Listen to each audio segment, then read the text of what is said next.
5 கோடி ரூபாய்க்கு மேல வந்திருக்குங்கிறார் நிதி. ஆக என் தொண்டர்களை நான் என்ன சொல்லுவேன், செலவும் இப்படி 50 ரூபா 10 ரூபா 20 ரூபாய்க்கு சம்பாதிக்கிறதா என் தொண்டர்கள். அதுலயும் கட்சிக்கே எடுத்து கொடுத்தாங்களே.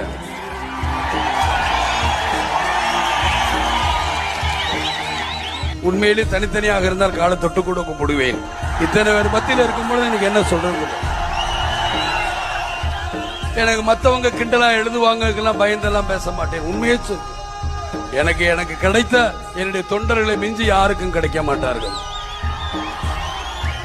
என்னைய 3 வருஷத்துல 27% என்ன சாமானிய விஷயமா? ஆக அந்த மக்களுக்கு, என் மக்களுக்கு நல்லது செய்யாமல் இந்த விஜயகாந்த் இருக்க மாட்டான். வாழ்ந்தான் வாழ்ந்தான் வாழ்ந்தான் இந்த விஜயகாந்த், மக்களுக்காக வாழ்ந்தாங்கிற சரித்திரம் சொல்லுங்க.